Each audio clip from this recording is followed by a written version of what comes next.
Chapter 1. Ethan Neberly studied the desolate ground ahead of him.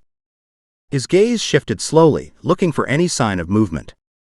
He'd caught sight of a dog from the corner of his eye as he drove past. He turned around and gone back.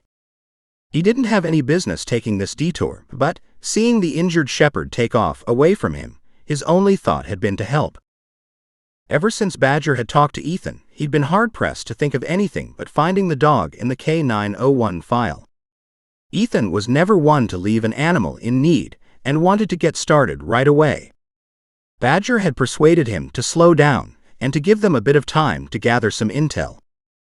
During training, the dog's name was Sentry, but, as he'd been handed off several times, he had likely been renamed several times. So Ethan continued to call him by a number in his head, to help distance himself from the dog's fate. The last known place for the dog was Houston, which was also convenient. Levi's legendary security company was in the area, close to where Ethan was now. As soon as he realized he was heading in this direction, he'd contacted Gunner, who had been instrumental in getting Ethan into the U.S. War Dogs Association program years ago. They'd kept in touch ever since. Gunner had never been one to leave an animal in need either, and couldn't wait for Ethan to get his ass over to his place, as he had put it. There. Out of the corner of Ethan's eye again, he sensed movement. The small shepherd lay still, blending in with the rock. The dog was weak enough that it couldn't keep evading Ethan. He took another step forward, hearing sounds off in the distance. But he didn't dare stop, his gaze always on the wheat-colored hide of the animal in the tall grass. Drought had taken over this area and had turned the crabgrass the same color as the dog's hair. This particular shepherd had usual dark markings up around the head and chest area, but with a very light-colored back. Ethan walked several more steps, quiet in his approach.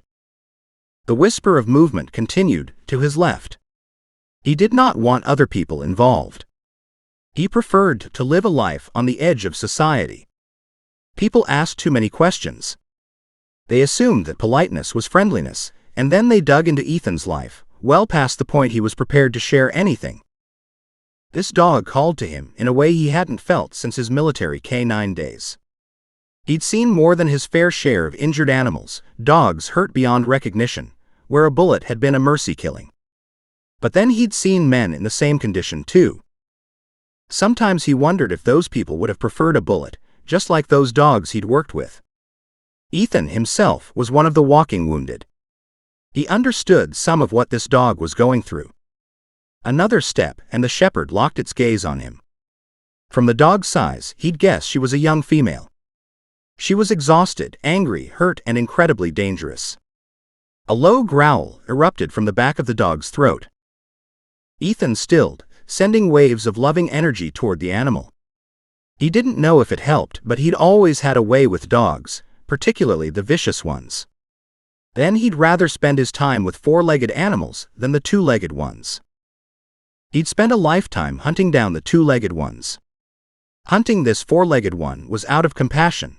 Ethan couldn't walk away and leave it alone. Behind him, a man called out, "Hey, can I help you?" Ethan didn't answer. He knew that was the starting volley. More questions would follow. He took another step toward the shepherd. The growl picked up again. This time he knew the other man could hear it too. His footsteps stopped, but Ethan didn't let his gaze slide. He crouched slowly, and the shepherd's muted growl descended an octave, but it didn't stop. He never said a word to the animal. The animal already knew words were false. She'd heard them before. No way the injury she sported was anything but man-made. Ethan crouched lower, taking another step toward the dog. Behind Ethan came soft running footsteps, but again he didn't dare take a chance to look. He held up a palm toward whoever approached. The footsteps stopped again. When Ethan caught the sucked-in breath of the man closing in on him, he knew he too had seen the shepherd. The shepherd started to growl again. "Are you sure you want to approach her?" the stranger asked softly. Ethan gave a single head nod, keeping his hand up to stop the man from approaching. Ethan took another step, crouching even lower to appear less threatening to the injured animal. And then again, maybe not to this poor animal, having suffered abuse at the hands of a human. Ethan could sympathize with that mentality. It wasn't that he was antisocial, but he was anti-people. Still, he'd agreed to see Gunnar, and he was on the hunt for a missing dog. Not this one, unfortunately. Ethan was after a big male with different coloring. He took 2 more steps toward the shepherd. Her eyes had a dull glaze in them, as if she had no more fight left in her. He was only 3 feet away. He dropped to his knees and just sat here, studying her injuries. Blood was on her flank. Her leg had an open wound, showing tendon, muscle, possibly bone. But also her front shoulder needed to be looked at closer. She was starving, on the run and hurting. She'd made her last stand, and she figured she was done. He reached out a hand in a non-threatening way, lowered himself farther to the ground. Her eyes tracked him, but she never made a sound. Her eyes were golden and filmed with pain, but still with enough fire to cause him serious injury if she went for him. Though he was concerned about her and her injuries, he had to convince her of that. Only silence floated on the wind behind him. The grass gently wafted to the side as a breeze rolled over them, and none of it mattered to her. Or to him. He took another slow, cautious shuffle forward. Her muscles bunched, the corner of her lips pulled back, showing her teeth, but no heat accompanied the sound coming from her throat. He slipped closer. And then she did something that made his heart break. She just lay her head down and gave up. He hated to see that, because he'd been there himself. Tears burned the corners of his eyes as he watched one of the proudest, strongest, most beautiful animals in the world just roll over and say, "I'm done." That was so not helping right now. He needed her to fight what was coming. It would be ugly, but if he could coax her through it, she'd be fine on the other side. But the next hour, the next day, maybe the next several weeks, if not months, would be a painful recovery. It would be a bitch. But with his help, she could master her recovery. He gently reached out a hand toward her fur. The stranger behind him murmured, "Careful. She's not totally done yet. There's still fire in her eye." Ethan gave a clipped nod because that was a good thing.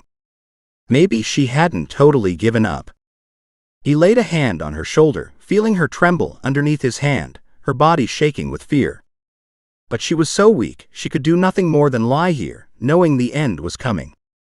He ran a quick hand down her back, feeling each and every rib. Her leg was broken, the skin open and crusty with infection. She had wounds on her belly, and he just wasn't sure what else. "Was she hit by a car?" asked the man now beside him. Ethan nodded. "I have an anesthetic in my hand. I'd like to administer it to the shepherd, so we can get her some help." Slowly, Ethan raised his head from the animal in front of him, and took a calculated risk to turn to look at the big man at his side. He studied the bald head, the massive shoulders of a man in a muscle shirt and shorts, with a very interesting prosthetic at the end of a stump barely showing underneath the tied-up shorts. "Stone." He held out a syringe. "Hello, Stone. I'll take it." Stone nodded, and the syringe slowly crossed hands. The shepherd, her body shaking, watched, the whites of her eyes showing. With a gentle hand, Ethan slowly administered the anesthetic to take the dog's pain several levels down. He doubted it was enough to knock her out, but if it was enough to move her, at least they could get her some help. "A vet's around the corner," Stone said. "And animal rescue's just down the hill." Ethan's gaze narrowed as he studied his surroundings. He hadn't realized he was so close to Anna and Flynn's place. He waited for the anesthesia to take effect, and for the shepherd's eyes to slowly close. He handed the syringe back to Stone as he slowly straightened. "Cat says hi." Stone's eyes widened, and the corner of his mouth kicked up. "Well, I'll be damned. Ethan. It is you. I wasn't sure initially, but there aren't too many humans I know who can approach a wounded animal like you just did." Ethan's lips twitched at that response. "Not quite as smooth or as good as I used to be." He motioned to Stone's leg. "I think I'm wearing a more advanced model than you are." Stone blustered. "No way. How could Cat not give me the latest and the best?" he asked with a huge grin. He reached out a hand and shook Ethan's. Damn, you're a sight for sore eyes. It's been what? 3 or 4 years since I saw you last. Ethan shrugged. Maybe. It's been half that long since I was in active service. Levi said something about you coming, but didn't expect you so soon. Neither did I hear much about the reason why you're here, other than meeting up with Gunnar. I'm following up on a request from up the chain of command, looking for a canine dog that might or might not be okay. And yep, Gunnar is on my list of people to stop by and see. Gunnar is a good guy. I know he's looking for a pair of security dogs. Sounds like you two should do well. Stone pointed down the hill. I was helping out at Anna's place building another set of dog runs when I saw you up here. His gaze dropped to Ethan's legs. Sorry about the accident that took your leg. Sometimes life's a bitch, isn't it? Ethan dropped his gaze to the dog at his feet. And sometimes it's the bitches that are life. He turned to look at his truck parked on the side of the highway. I don't know how badly hurt she is, but it looks bad. Louise will let us know, Stone said. Ethan walked around and gently scooped his hands underneath the frail dog. He motioned toward his truck. I can hold her if you can drive. Surprise lit Stone's gaze again. He judged the distance and said, You'll ride in the bed or in the front? In the bed. Stone nodded once, and the two men, not saying another word, strode over to Ethan's big black Dodge Ram 3500 pickup. It took a little bit of scrambling to get into the bed of the truck while holding the shepherd, but Ethan managed it. Nice wheels, Stone said as he shut the tailgate and then hopped into the driver's side and turned the key, starting the engine. With Stone driving carefully, they headed down the road. In the distance, Ethan could see other people watching the two of them. He ignored them, keeping his focus on the shepherd in his arms. He shifted her weight and caught sight of the tattoo number on her leg. Not a Navy number, but from a breeder or the owner. She could have a chip too. He'd need a vet to look for that. He noted it. Someone had cared about her once. He'd find out soon enough.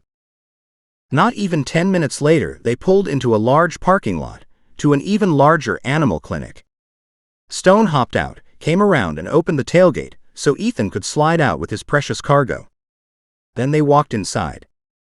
By the time Ethan made it through the double glass doors, a gurney was already pushed toward him. Very gently, he laid the shepherd on it. A woman stepped in front of him, took one look at the shepherd and said, Do you know what happened? Ethan shook his head. I saw her an hour or so ago. I've been tracking her since. Stone interrupted. Louise, this is the shepherd we told you about. The one we couldn't get close to. Her gaze went from one man to the other, then she looked at the shepherd. Well, somebody managed to. She turned, pushing the gurney toward the internal set of opaque doors, marked surgery. I'll let you know what I find. Ethan followed. She stopped at the surgery doors and faced him, shaking her head. Medical personnel only. He crossed his arms over his chest and glared at her. She hesitated, looked at Stone, then back at Ethan. So you're one of them. He raised one eyebrow. She sighed. Do you have any training? He tilted his head to the side. Field style. She groaned. Of course you do. You're a handler. He gave a slight shrug. You could say that. Trainer, handler, keeper of war dogs. She looked torn. I want to remain beside her. Louise made a quick decision and gave him a clipped nod. Stay out of my way.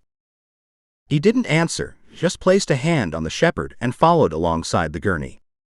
He walked into a large room with multiple surgical areas. Louise snapped out orders. Staff came from several corners, and while Ethan watched, blood was taken, x-rays were snapped, and a full physical exam was done, quickly but efficiently. Louise said finally, I'll be back in a minute. I want to see her x-rays. Ethan hadn't said a word, his hand on the shepherd's head, gently stroking it to let her know she wasn't alone. Finally Louise came back. She's in pretty rough shape. She then ordered IVs for the dog. We'll get some fluids and some nutrients into her and try to stabilize her. She's got a couple busted ribs. Her leg is broken. The back leg looks to have taken a severe blow. We might have to put pins in her hip, she admitted cautiously. Someone shot her as well, a glancing blow off the right shoulder. But her broken leg, I can't say that it's looking terribly positive. She pulled her phone out and brought up a photo. Ethan's heart sunk at the news. You aren't her owner. So who will pay for this? She asked. I will. Surprise lit her eyes. Glad to hear that. Will you let us look after her? He patted and studied the soft fur on the dog's head. Yes. I think her hip is okay though. It won't need pins. I'll see as I get further along. It looks like the animal is young and in emaciated condition when she was hit. Probably dragged herself off the road and has been trying to survive ever since. He nodded. Fix her up. He took a step back. No matter the cost. Louise hesitated, then said softly, You know it could be expensive. I can easily make more money. His gaze was steady and then he nodded. Sometimes we all need something more than merely money. On those words, he turned and walked out of the surgery room. Instinctively, he knew Louise was one of the vets who cared. And she'd do everything she could to keep that shepherd alive. Cinnamon Michelson studied the man standing at the surgery doors, his hands shoved deep into his pockets, a grim line on his lips, his jaw clenched. She didn't understand what was going on, but whatever it was, hurt him. Even as she watched, a muscle in his jaw flexed at something happening on the other side of the frosted glass. He stayed there for too long. She didn't think it could be good for him. Obviously, an injured animal was in there, and it was one he cared about deeply. She'd brought in a friend's dog for more of a grooming-related visit, one she looked after on a regular basis. The little guy would be another half hour yet before he would be ready to go home. She turned to look around the large sitting room, then walked to the coffee pot. There she poured 2 cups. She looked at the man still standing at the door and headed to him. I thought you could use this. He turned to look at her with a speed that almost made her spill the coffee. Instantly his hands reached out and studied her, but he didn't grab the hot cups. He had grabbed her wrists. Her breath released slowly. In a gentle voice she said, I'm sorry. I didn't mean to startle you. I brought you a cup of coffee. At the confusion in his eyes and the intent way he looked at her, she had to wonder how long it had been since anybody had done such a simple deed for him. She smiled up at him. You didn't look like the kind of guy who would use sugar. He tilted his head to the side, looked down at her wrists. He dropped her hands and accepted the cup. In a low, deep voice he said, Thank you. And no sugar. She motioned toward the area where the coffee was set up and said, If you need creamer, it's over there. His lips quirked. Black is the only way to drink coffee. He glanced at his cup and over at hers, then said, Thank you. I'm sorry for grabbing you. His voice seemed almost rusty, as if maybe the apology or the polite conversation was hard for him. She didn't know what it was about these injured animals, but she was a sucker for each and every one. She tilted her head in a gentle motion, wary of making a faster motion and scaring him. You didn't hurt me, so it's all right. She stepped back and sat in one of the chairs against the wall. It doesn't help to stand there and watch the animals on the other side. You know that, right? His eyes shuddered away something, like he took a step backward into his own little world again. She was sorry she'd brought it up. He gave her a crooked smile and said, Nothing wrong with doing it either. Don't you think it hurts you more? She asked. Whatever injured animal is in there is getting the best help they can get. Louise is phenomenal. I don't know her, he said, but I'm hoping that shepherd gets the care she needs. Is she yours? A second curtain went down, shielding whatever else his eyes might reveal. He gave a brief shake of his head. No, I saw her when I drove past the road. Then stopped to help her. Any idea what happened? She asked curiously. She hadn't told him that most of what she did was arrange for animal adoptions, usually from other countries, but sometimes within the general area or across the country. She and Anna worked closely together. He probably didn't know Anna, and probably didn't know about Anna's shelter. "No," he said, his voice tight. "Possibly hit by a vehicle." She felt herself recoil against that. "An all too common occurrence," she murmured. She dropped her gaze to the cup of coffee in her hand and lifted it, hoping it wouldn't burn her lips. She blew over the cup's edge, and when she thought it was safe, she took a sip. "What are you doing after she's taken care of?" He only looked at her. "Or have you not thought that far ahead?" He raised his gaze. "I'm not sure," he admitted. "But I couldn't leave her out there." Sin's heart melted a little. Any guy who would go to this much effort to save an injured shepherd couldn't be bad. Those who looked after animals the best were usually injured in some way themselves. Maybe in the hopes somebody would treat them better too. In a moment of self-clarity, she thought, "I have to stop psychoanalyzing men." It had gotten her into trouble more than a few times. On dogs, that worked great. But men were a different story. "Anna and Flynn's shelter is around the corner," Sin said gently. "They might take her in." He shook his head. "No. I'm not deserting her." A wealth of emotion was in that word, deserting. She sat quietly contemplating what that meant to a man who appeared to be lost in his own world. "Can you look after her?" she asked suddenly, worried the shepherd would end up in a situation worse than the one this man had found her in. "Yes." And that was all he said. She didn't have any right to push it. But it was hard not to. "I work with animal rescues around the world. We move animals into homes from country to country. If you need somebody to look after her." He gave a hard shake of his head but remained silent. Even without words, he had made that pretty clear. She settled in her chair and waited. Not another sound came out of him. Finally, the double doors opened and Louise came out. She looked tired, but a happy smile appeared as she walked toward the man beside her and smiled at him. "You were right. No pins required. It was dislocated.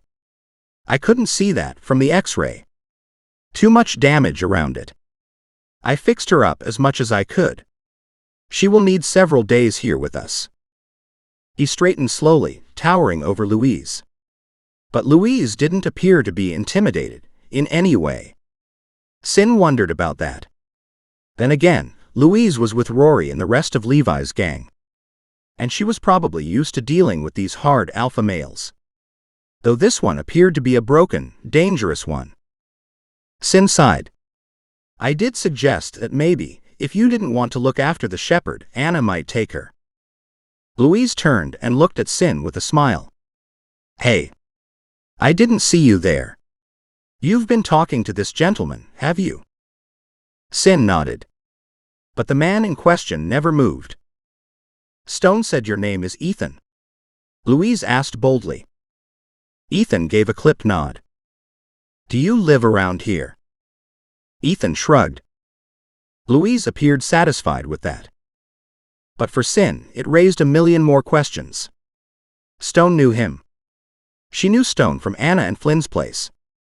Many of Levi's men came to help out there. But she'd never seen Ethan before. Who was he? Where was he staying? She thought she knew every local male. And what kind of a man went out of his way to help a shepherd and to stay to hear her prognosis? The shepherd would need long-term care until she was fully healed. Was he ready for that? "I want to see her," Ethan said. Louise considered him for a long moment. "When we get her set up in the cage, I'll let you in for a minute." The briefest of smiles crossed his face, but it was enchanting to Sin. He sat abruptly, taking a sip of his coffee. Louise headed back into the surgery area. Knowing the way she worked, chances were she would deal with another half-dozen animals before her day was done. Sin had often wondered about getting more education, but just the thought of 7 years of vet school had been enough to stop her. She was a project manager, a job she operated from home for a large company. It gave her a lot of freedom, so she could continue her volunteer work with the animals. Though sometimes it was difficult to make both of them work. Just then Megan, the receptionist, called Sin's name. Sin walked over to see Mitzi, the little Shih Tzu she'd brought in for her friend Sandra, being led toward her. "Her nails are taken care of," Megan said. "That one toenail was infected, but we've cleaned it out, disinfected it, and she should be good to go now." Chuckling at the greeting Mitzi gave her, Sin bent down, scooped her into her arms, and said, "Are you okay to put this on Sandra's account, or do you want me to cover it?" "It's all good," Megan said. Sin waved goodbye and left her empty coffee cup on the counter where she'd placed it. At her car, she put Mitzi into the carrier in the back, snapped it tight, making sure the seatbelt was buckled, and got into the front seat. As she looked up, she saw Ethan sitting where she'd left him, looking at her. She glanced around and saw the big black truck and knew instinctively it would be his. She frowned, wondering what she should do and why she wasn't pulling away. Because she sure as hell should be. Finally, she reached for her notebook and, wondering if this was a mistake, wrote down her name, phone number, and a brief note underneath. She pulled the sheet of paper from the notebook, exited the car, walked over to the truck, and tucked it under his wipers. She got back into her car and drove away. She saw black clouds forming above, and she mentally told Ethan to hurry and read her note because the rain would smear the ink. She figured what she had done was very stupid, but she couldn't help herself. That man looked like he needed a friend.